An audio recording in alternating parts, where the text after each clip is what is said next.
Dapiton mo nako sa pag-abli sa inyo mga Biblia to the book of Psalms, and we shall take time to read the entire Psalm 42. Psalm 42. Let's read this responsibly sa ato ang naandan nga paagi. Let's read Psalm 42, the entire Psalm responsibly. I shall begin reading verse 1. As the hart panted after the water brooks, so panted my soul after thee, O God. My soul thirsted for God, for the living God. When shall I come and appear before God? My tears have been my meat day and night, while they continually say unto me, Where is thy God?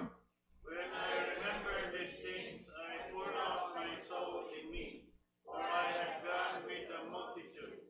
I went with them to the house of God, with a voice of joy and praise, with a multitude that kept holy day. Why art thou cast down, O my soul? And why art thou disquieted in me?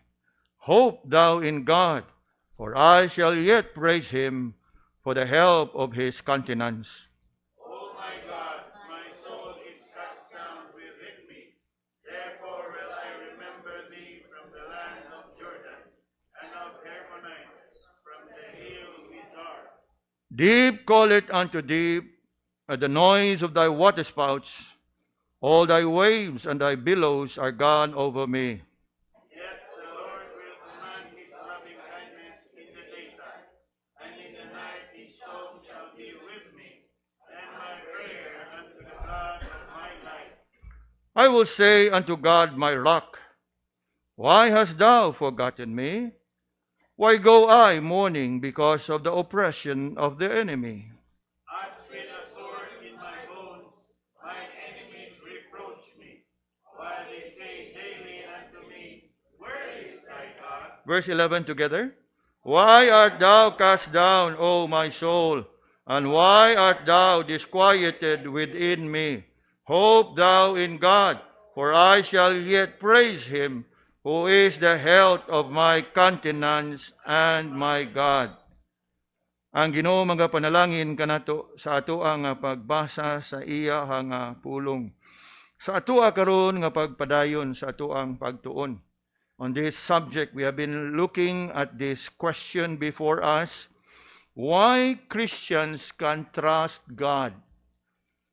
Ngano man nga kitang mga magtutuo, makalaom man sa atong Ginoo. And thus far, we have looked at the first reason why Christians can confidently hope in God. Ingon diha, you can hope in God because of who He is. We have been learning that from Romans 15 verse 13, that the God that we believed in, the God that we worship, is a God of hope. And as we continue sa ato ang pagtuon, we have looked at two of the other qualities of God nga magdasig gayud nato sa pagbutang sa ato ang paglaom diha kaniya. And one of which is, you can hope in God because God is wise, because of His wisdom. And what about His wisdom? We know very well, one of the incommunicable attributes of God is that of His being omniscient. Omniscient simply means He is the all-wise God.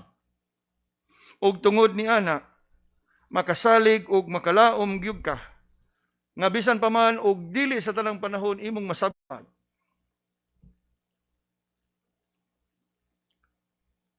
Early this morning, samtang gapangandam ko sa kong kaugalingon, and I was having a shower. It was, although for some time, nakita nako nga dali na mga kuan na akong buhok, but this morning, there's quite a lot of hair nga nakita nako sa drain sa kanang banyo. Then I was trying to call my wife. Akong ipakita sa iya. Of course, this is something that is expected, but the least of my concern. Okay? Something expected, but the least of my concern. Bahala pa diag mahurot. For as long as, if that is what it takes, kay adverse effect man na siya stumble. But the higher good is my healing sa ako ang kahimtang. I don't mind. Bisan pag di ko balikan sa ako ang buhok. Jesus doeth all things. Again, you may not know. Dili man siguro ka komportable, dili siguro ka kasabot why these things has to happen. But if you know that there is a higher and a greater purpose behind it, I go for the higher and greater purpose. It's something that I expect, but the least of my concern. Although, yes, kung gitawag si Mrs. Kay, for the first time, sa diha nga, pagkuhan ako, buka na ko sa kuhan sa kanang tubig ba, pagmutan, daghang yung buhok, pilit sa kong dagway. Lantaw ko dito sa kanang drain. Kuting daghana. Sa ito pa nga, nang pag-rinse ni mo ba sa imuhang kanang kuhan?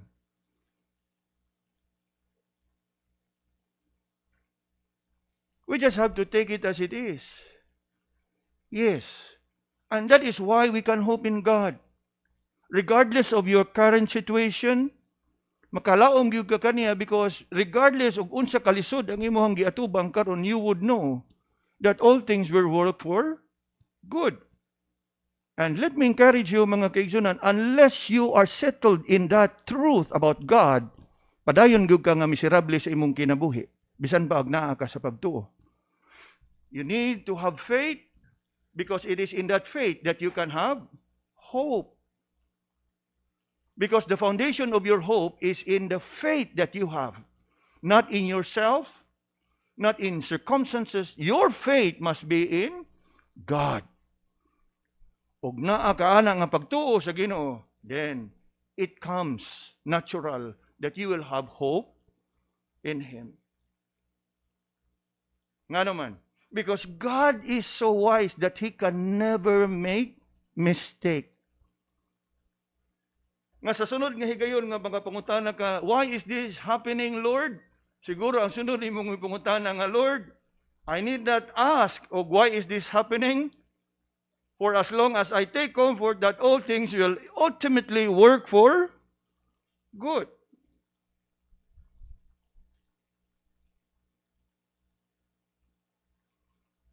And that's one reason that you can hope in God. Because God is wise. Di gina siyang masayop. Unya ang ikaduha. You can hope in God because He is righteous. Now think about God being righteous. Makiangayon, makatarunganon siya in all His dealings. Mo kana nga makaingon lang jud ka nga, indeed, it is of the Lord's mercies that we are not consumed. Gikastigo ta, gidisiplina ta, apan taliwa niya ng tanan, it is still for our good.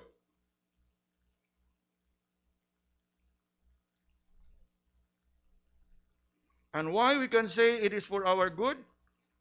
Because of the fact that God is righteous.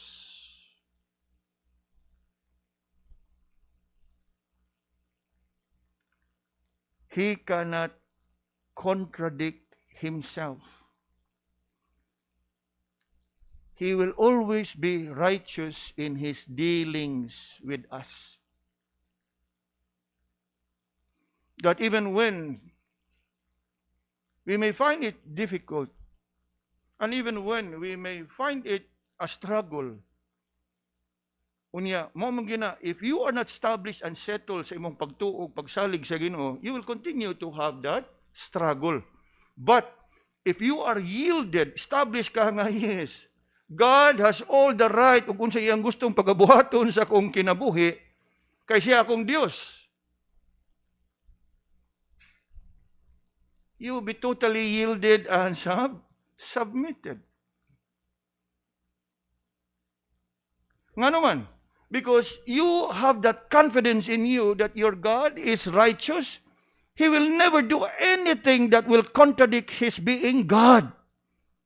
And who is God? Merciful, gracious, compassionate, loving, faithful.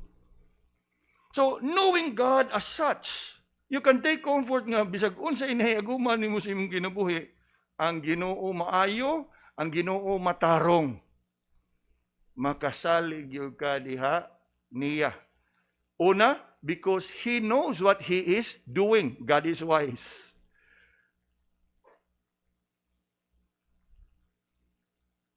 Ikaduha, he knows what he is doing, and he knows, and you know that what he is doing is right.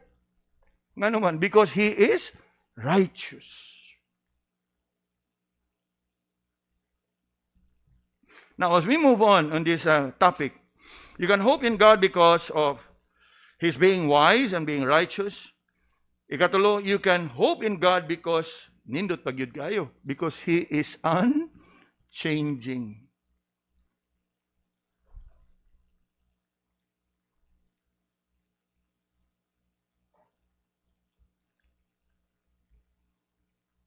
Kana bitang linya bitaw anang kantaha nga.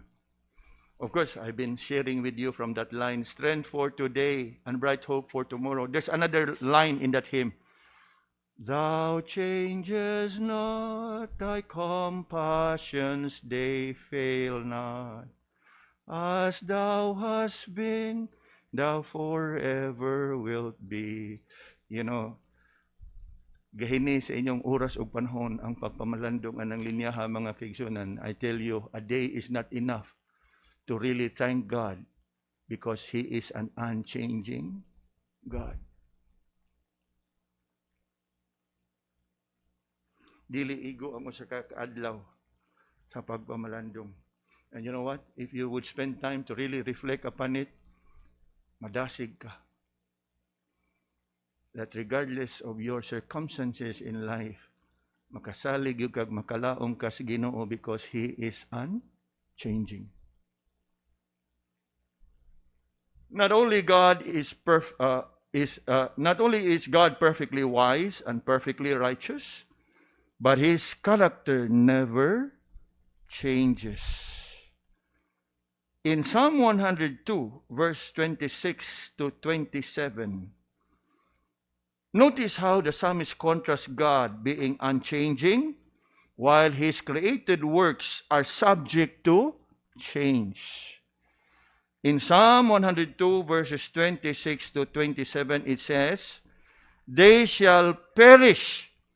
Who are the they here? Refers to His created works. All His creation, they shall perish. But thou shalt endure. Yea, all of them shall wax old like a garment. As a vesture shalt thou change them. And they shall be changed. But thou art the same, and thy years shall have no end.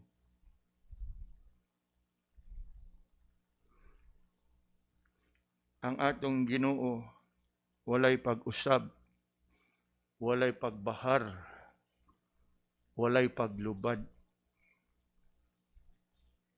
And as we think about God unchanging in His goodness, unchanging in His mercies, unchanging in His grace, unchanging in His compassion, and in all His attributes,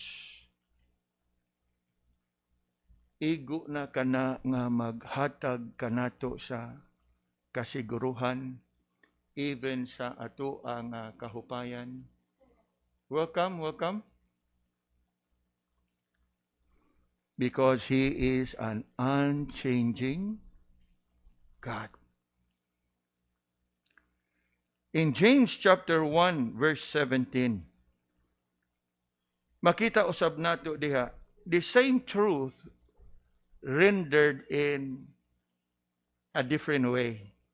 Ingon diha in James 1:17, it notes that there is no variableness. No variableness. In other words, He will always be constant. Ingon pa gid diha, neither shadow of turning. Mingon gani kag variable, it is subject to change.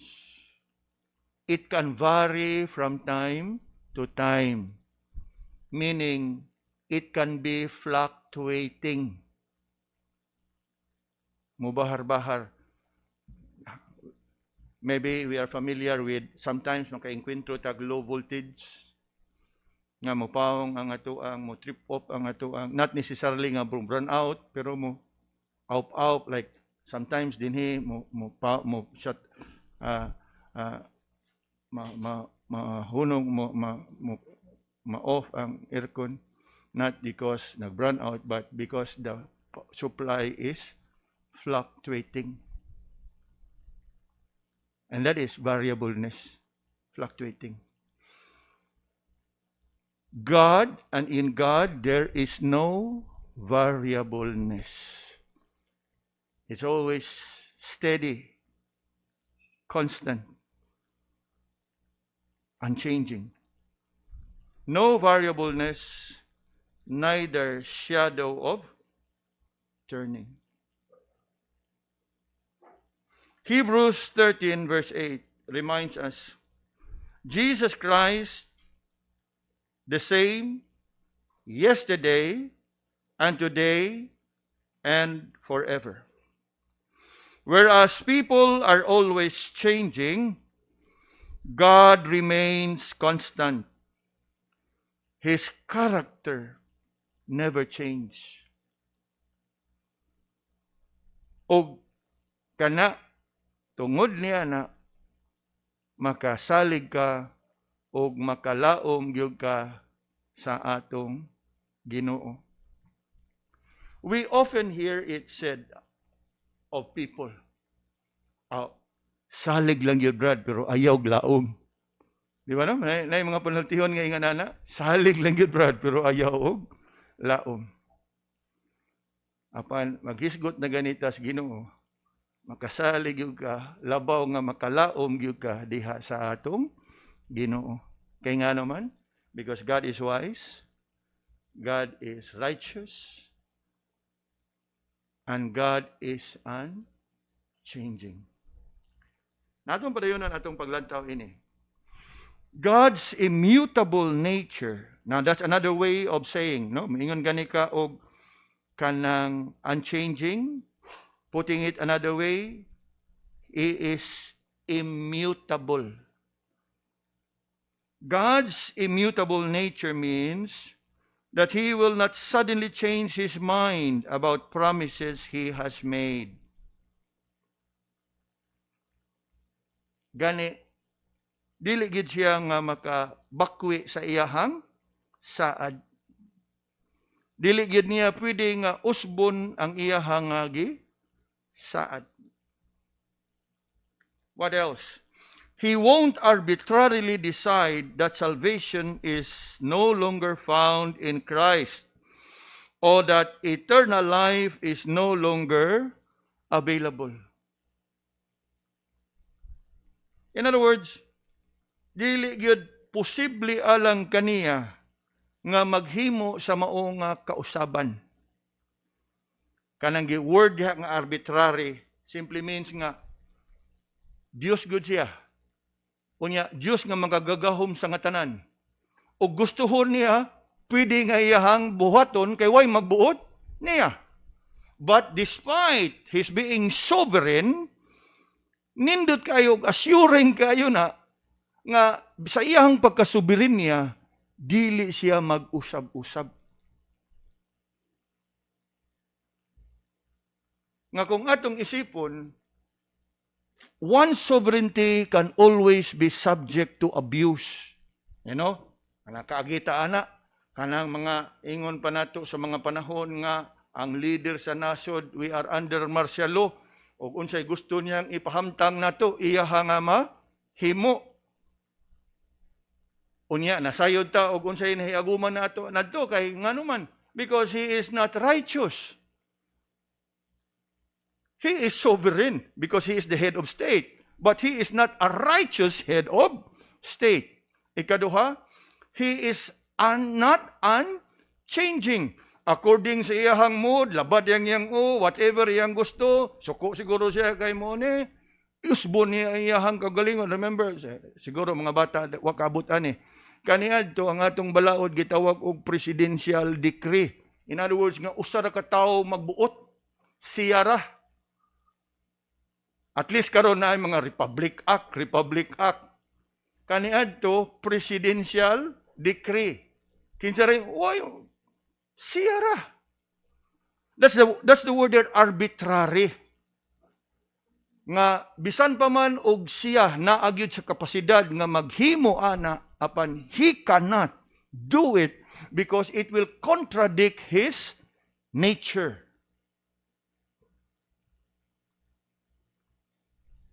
Ingon diha, he won't arbitrarily decide that salvation is no longer found in Christ. Meaning, dili gyud niya mahimo nga iyahang usbon o supakon ang iyahang kaugalingon. Now, as we look at all these attributes of God, I hope nga na dala ta diha sa kasayuran ba nga, yes, ato yung mabuhos ang tanan nga ato ang pagsalig o paglaom sa Ginoo because of who He is. We can trust Him because He is still the same as He has always been and will always be. We can cling tightly to His Word because an unchanging God can only make unchanging promises. And if I may add, unchanging promises and unfailing promises. Dili mausab ug dili mapakyas nga mga saad. God's person, specifically His wisdom, righteousness, and unchanging nature, allows us to trust Him because of who He is. His words are certain because His character is certain. Remember kaganiha? In Him is no variableness. On the other hand, for Him to violate His word would be to contradict Himself. Unya mo na nakanindot kaya ang atong Ginoo, He cannot contradict Himself.